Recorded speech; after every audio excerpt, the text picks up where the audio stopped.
Hello, we're looking at the Two Notes Revolt. And full disclosure, Two Notes is paying me to make this video. Full disclosure to Two Notes, you're not gonna like everything I have to say. So let's roll back to NAMM 2022. See, I did the two there. Not a lot of brands were there. Two Notes were there. And so everyone made a big hoopla about the Revolt. But I was like, wait a second. Isn't that just like the Le Clean, the Le Crunch, and the Le Lide kind of revamped? I was hoping when Two Notes said, we got something new and exciting, that they actually had something new and exciting. Not a kind of updated, repackaged version of something they already had. And I felt that all the hoopla at NAMM about this product was because there was fucking nobody there. There was nothing else there. Of course you make a big hoopla about something that is one of the only products. I know this is all very Haiti. We're gonna, not Haiti as the island, Haiti as I'm hating on it. So I wasn't excited about it. Then it took them forever because we had part shortages. Okay, that is not their fault. So NAMM happens and then this thing doesn't come out. And then now it's out. And I knew they wanted me to do a video. I already told them, I don't quite see the point. What are you doing? And this is what this video will be. It will be my massive skepticism about this product going in. But as I'm playing it and working with it, I see some of the points. I might not see all the points, but I get it a little bit more now. It's not my job to do a love fest video for brands that pay me. It's my job to evaluate a product for you on their dime and tell you what I think. Okay, so let's look at it right there. Thank you, Leslie. Now, first of all, what they did, I personally, that's just my personal feeling from the media that I saw. I think they did a piss poor job, sorry Guillaume and team, of actually showing this thing to scale. Because when I saw it in every picture, it looked humongous.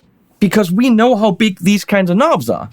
And it looked way too big. It looked way too fat to put on a pedal board. It looked like it was a pretty huge box. In none of the media that I saw, and I actually posted a launch video myself that I shared one of their videos on my page, but it never really appeared as compact as it is. Here's the base version. It is way more compact than any of the pictures make it look. It is quite a bit higher.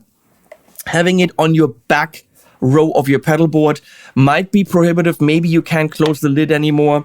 This is rather thick, okay? But it is in no way as big as it actually appears in all the media. What are you doing, Two Notes? We'll get into this in a different video. Now, realistically, it's a clean preamp. Look clean. It's not the lick clean, but you know, kind of the same idea. We have a crunch, really just gain in volume. And then a modern, probably SLO kind of based, someone said. It's a more high gain, gain in volume. Brit Crunch and Modern Lead share the EQ. All three share the boost, which I'm not massively happy about because it could be really cool to have it set here because it really just changes the voicing of the clean at this level, but over here you really want it there. Having a shared EQ for these two, here you might actually want it there. Here you really might want to push the mids. Standard compromises when you're sharing EQ, but that's fine. It is, of course, a two-pedal, le tube, as you can clearly see right there. This is the thing off. Clean, crunch, lead.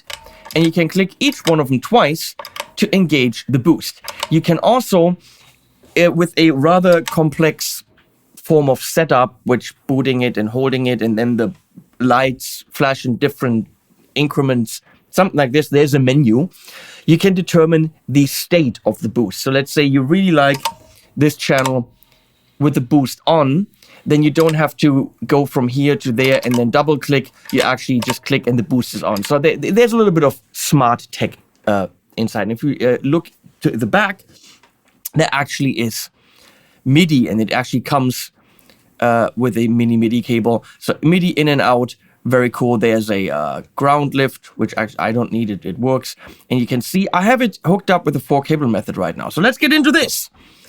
What the crap does it do? Well, see it as a 3-channel preamp that you can wire up with your existing amp as long as it has an effects loop. And it will add 3 full tube-driven, or 1 tube, but it will add 3 tube-driven channels to your existing amp, even MIDI assignable and switchable. So you can have pretty complex setups with your current amp, run your current amp in the 1-channel, 2-channel, 3-channel, whatever your amp is, and then add these 3 to it. So when it's in bypass, which you can do with 1 foot, it will be the preamp of your amp, whatever you do there, channel 1, 2, 3, 4, whatever amp you have. And now we're completely taking your preamp out of the equation, and we're going straight into the power amp of your amp with this clean channel, or the drive channel, or the modern channel. So as a 3-channel preamp, MIDI switchable, $399. Okay, I can't bitch about that. I somehow want to, but I can't, because that's pretty nifty. Then you can run it as a pedal on your pedal board with an effects loop, put delay, whatever in it, because it has on the back a send and return right there. And you can wire in your pedals. So you're going in, send, return, out. That out will be unprocessed, which means you would probably have to put something behind it, which does some kind of speaker simulation, IR loading, and that stuff. Which brings me to one of the biggest things that just I cannot wrap my head around. And I'm sorry, Two Notes, I love you guys, you know this, but you know I have to. I have to go there. You are known for being the premier company in the business to do IR loading, load boxes, IR loader boxes, dynamic IRs, all that stuff. And you're doing a purely analog box. And I get that if you had to put your digital technology in it, it would have been more expensive. But it also would have been a real, I'm sorry, Two Notes product. So it is so weird that there's Victory and Rev and Laney and who else? So many other companies now implementing Two Notes embedded technologies into their pedal amplifiers and their amplifiers. And then Two Notes does a pedal thing and they don't put it in there. I get it drives the price up. I fully get it. But what they're telling you is buy this, and then to get the full breadth of the wealth of access to all the cabs, buy a cab M+, clocking in at 280. I don't like it when companies say, well, we kind of made this cheaper, but you can also have this. But it also means a second 12-volt power supply, extra cabling, and putting this next to it, and blah, blah, blah, blah. It just like, it doesn't make an awful lot of sense to me, okay? Which is also why, excuse me, Two Notes, I'm refusing in this video to show it with the Cab M+. That's the Cab M, but Plus is software. I could just update this. So I don't think I should show it with this, because that's what they want me to do.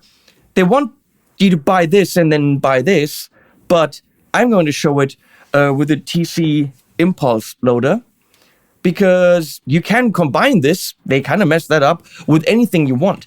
The actual money is in them selling cabs, which are brilliant. This is a kick-ass product. And you want to combine this with that.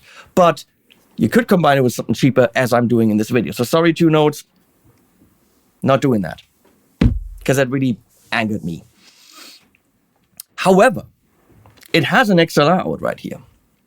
And on the front, you can switch cab sim on and off. You can switch the 4-cable method on and off, which I have on right now. The cab sim on and off applies to the XLR out only. There's an aux in if you want to plug in your phone or whatever, and a headphone out, which is of course great. And of course, the cab sim is applied to the headphone out as well. And that makes it a great practice tool. We're going to start with the 4-cable method. You can go out of the out, or also the send if you wanted to, into some kind of lodi-podi. But here's the cool thing, and that's where I think this thing really scores points, especially with the heavier guitar players, with the metal crowd.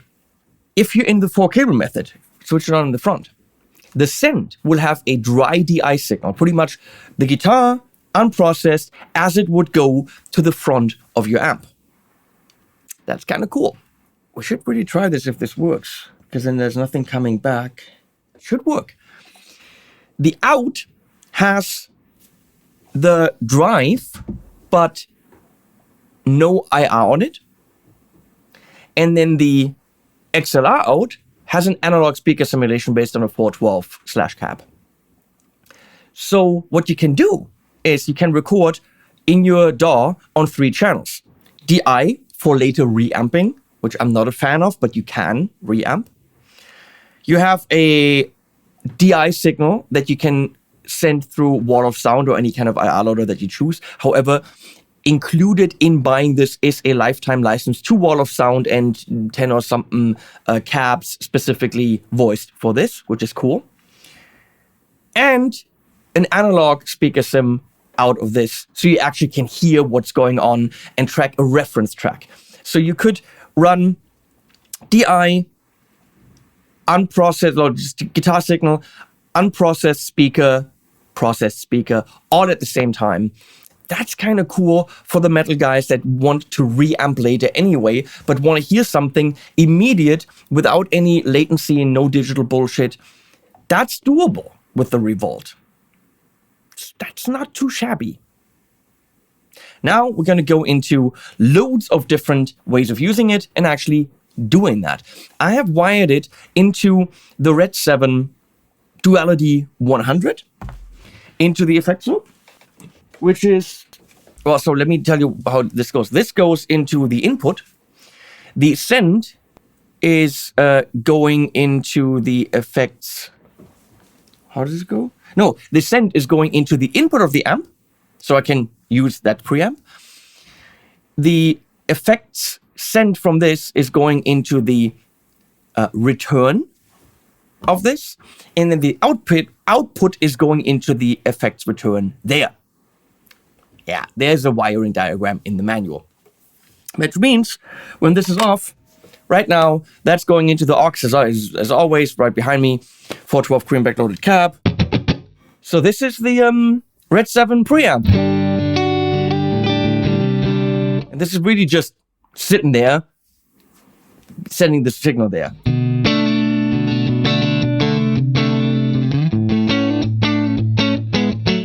So that's the clean channel of the amp, and now I just hit clean, and then we're completely going around the preamp, and we're running the Revolt guitar clean into the power amp of the Red 7.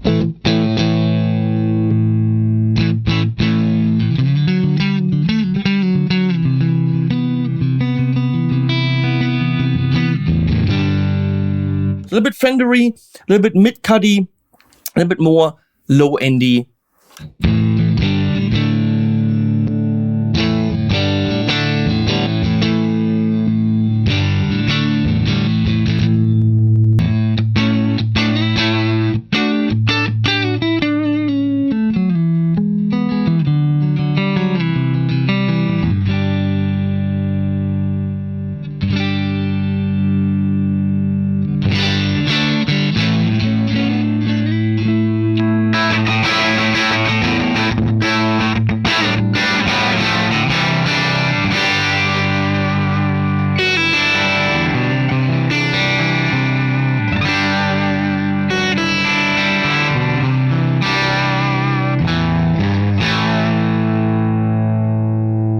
So if you want to run it with pedals, that'll work rather nicely. You can tune it. But I found that when you're kicking in the boost, it kind of gets a different character.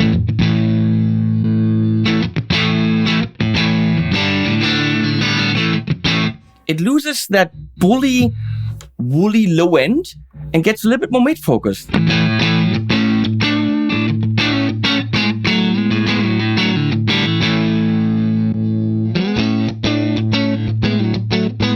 That's the Red 7 again.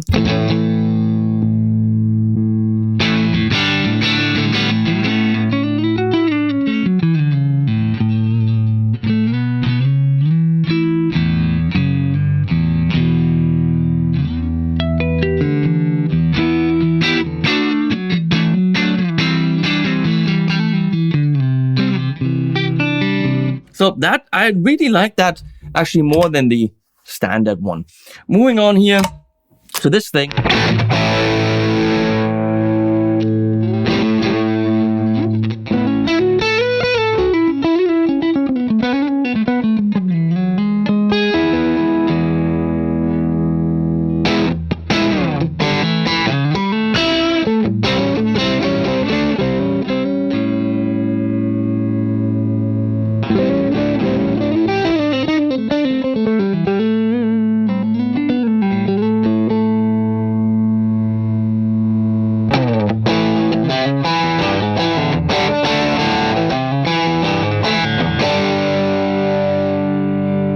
Rather flexible EQ.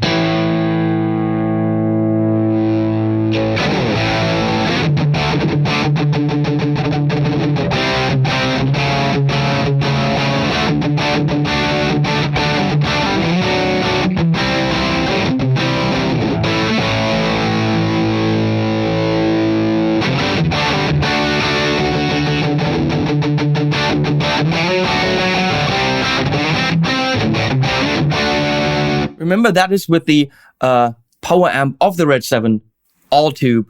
We're just giving it a different preamp.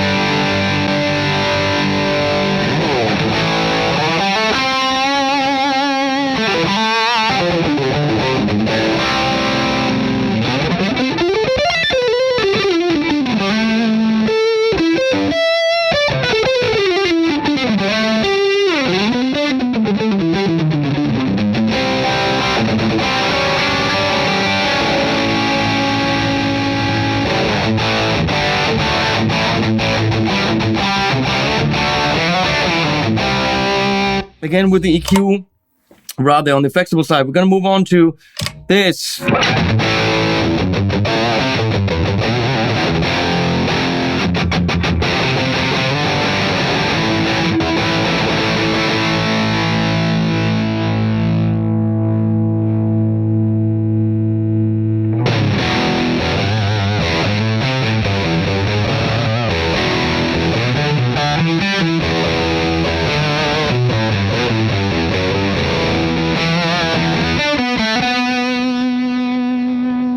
Actually slightly fuzzy there. Interesting.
And back to the Red 7.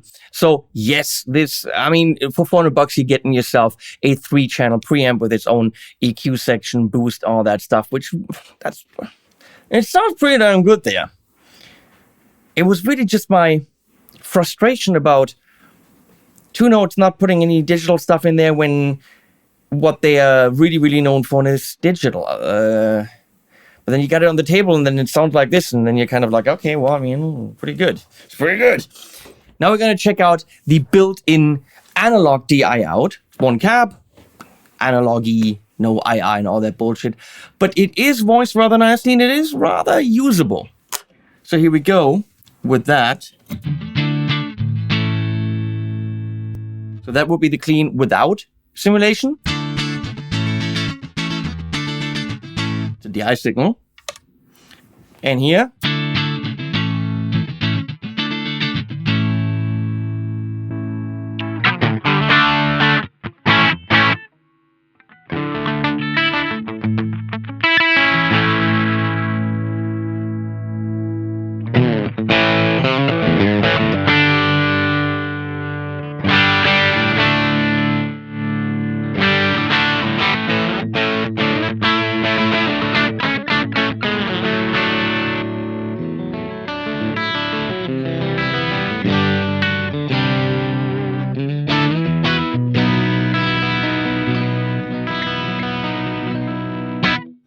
Okay.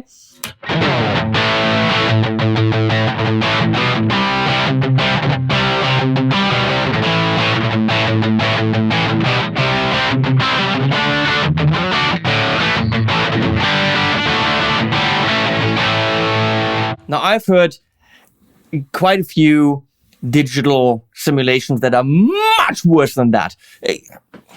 They know what they're going for. They know what the target is and they hit it. For an analog out, that's pretty damn good.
I gotta admit, those sounds are pretty damn rad. You can full on record with that and be done. You could also at the same time record a DI out, as I told you before, and record different versions and then, but you could totally use that in a mix and you're good. So.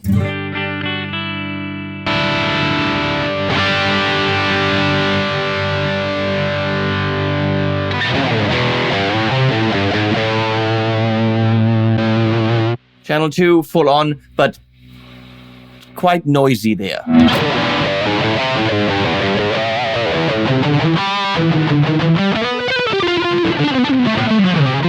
So, modern.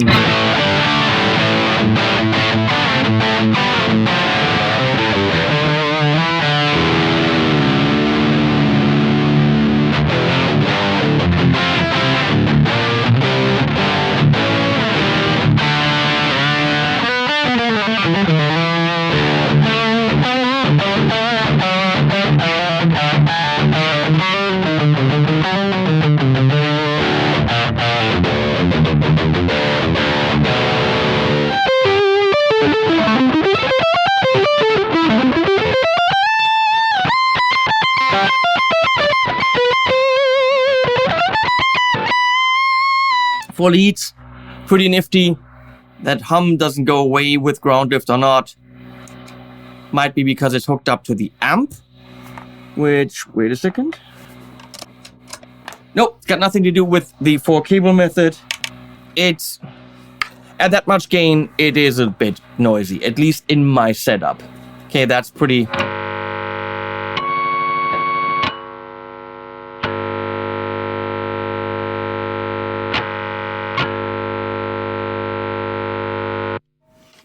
On on that massive high gain channel. So that's what it sounds like when you go with the XLR out and the thing engaged, the speaker simulation, of course, without.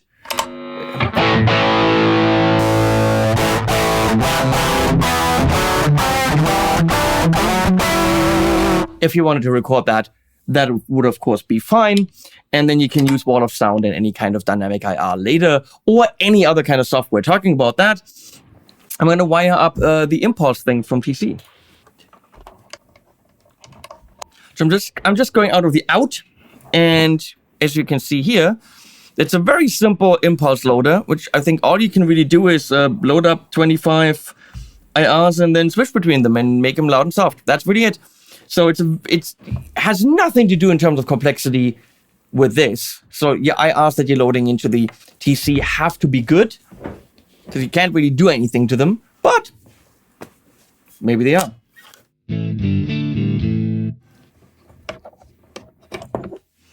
So this is a Celestion G12. Oh, let's go to 1. G12 M112 Celestion. Okay.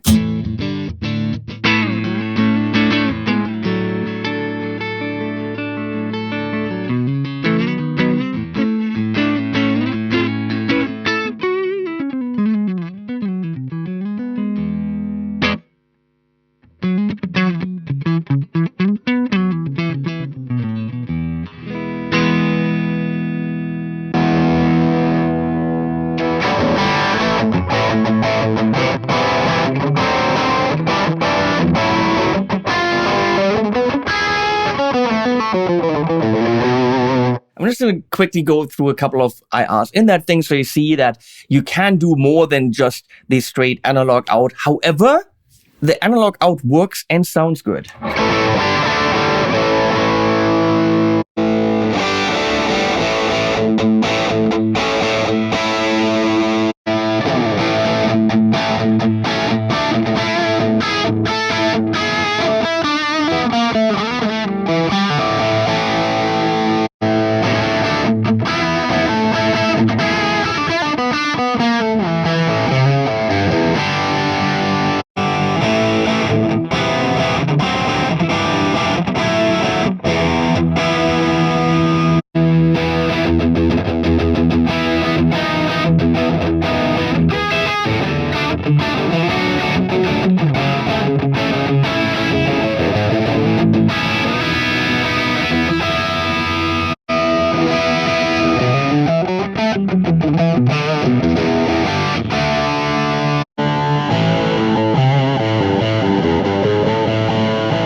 And so on and so on. So for $170, you can get the TC thing. It's simple. For another $100, you get this, which I do recommend, but I kind of don't like the idea of, here we make this product, review it, but it really should be bought with this.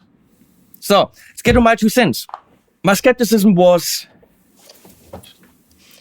unfounded in a way, because it does deliver. It delivers 3 channels. I think the clean channel is a little bit too deluxe reverbish. It's a little bit too thin in the mids. However, you can click in the boost and that changes that, but then your boost has to be set where you want this.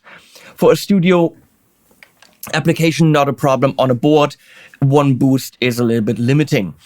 So it does deliver great sounds. It does deliver a cool functionality to add 3 channels to your amp. It does deliver a cool, a very good analog out. However, what Two Notes is so strong at, that didn't put in there. Realistically, what this does, you can get from some other brands or some other companies. I mean, the idea of adding another channel to your rig, you can do with the Synergy Syn 1, which I get, that's more expensive. I get it. MIDI, of course, is great. It's a good product. It just doesn't really feel like a Two Notes product. Now, here's what I envisioned, and damn, would it have been cool. You probably can't do that because I don't know technology, okay? But they have the Two Notes embedded. If they had made this a bit wider, and simply in the back do 2 slots, which you screw open, and then for $150, if it's not in this enclosure, you should be able to do that and Bluetooth enabled, shove in a Two Notes embedded, giving you the full functionality of this, and all of a sudden out of this comes the full Two Notes IR, dynamic IR experience. So no, don't put it in the actual product, but make it modular. So expand it. If you want to, you buy this for $399. If you want to, put in the Two Notes embedded module. That would have been so cool. So the customer can decide whether they want to spend the extra money, but not an extra wall wart, not extra space on the pedal board, not extra fiddling with this kind of stuff.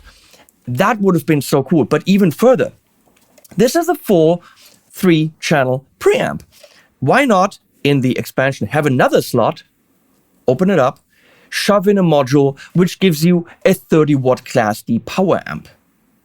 Now, all of a sudden, you can actually run a cab with it. You have, okay, maybe you're spending, this is $399. You're spending $150 on the embedded. You're spending $199 on the power amp, which actually, when they buy it in China, is $20. So they could have made quite a few bucks there.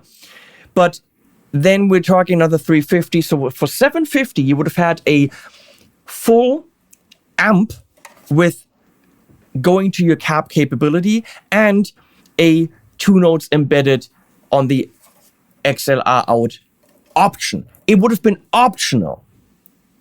They could have even had a little thing that you open at the bottom and just clip in the mod. There would have been a way to do this modular. And I was hoping for something super clever like that. I'm sorry, guys, but it's a Le Clean, Le Crunch, and Le Lead in a different shape. It's not, oh my God, it breaks NAMM. And I know you hate me right now for saying that. It's a good product. It is. But it's not a new product. And the cool new thing would have been to combine it with what you already have in the super strongest way. Nobody can fucking beat the Cab M. So why not have it in there? You're selling it to everyone else. It's like the shoemaker's daughter. The shoemaker's daughter always has the weakest shoes. Give this thing some shoes, people. And then also having the ability to put a power amp in would have been so great. Can I combine this? Oh, yes, I can. Yeah, but all of a sudden my pedal board is fucking huge, okay?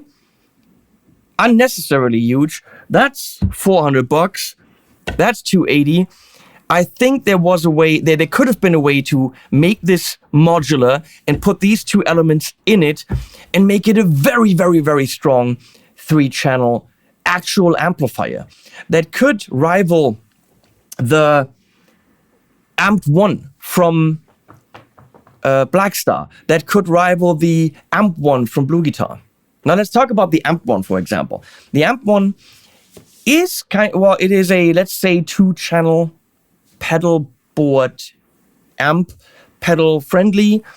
It itself doesn't have that many tonal options, not like this, definitely not tube powered. I think it's modeling based. But for $100 more, you get the Amp 1 with a 100-watt power amp. You can put that on your pedal board, and it has a power amp. It has a DI out. The DI out is in no way as strong as Two Notes is this DI out. The cab simulations are in no way as good as Two Notes. I would even dare to say that Two Notes' analog out is better than Amp 1's digital out. So it is an option for $100 more. Different idea, And also in terms of the actual sounds you're getting, this does rival it quite a bit. So, I don't know. This is what I have to say. It's not a love fest for the thing, but the sounds are there. And if I had to go in the studio and record an album with just this, no digital stuff, I could. I would. I'd be happy. I could absolutely get sounds. Heck, I recorded an album for the Pod 2. This would have kicked the Pod 2's ass. At $3.99, this is good. So, sorry for my previous skepticism, Two Notes people. And sorry for my bitching. It's what I do. However, I should have known when you do something, you do it well. And you did it well. I'll put links below. Please use them. And as always, animals at the end.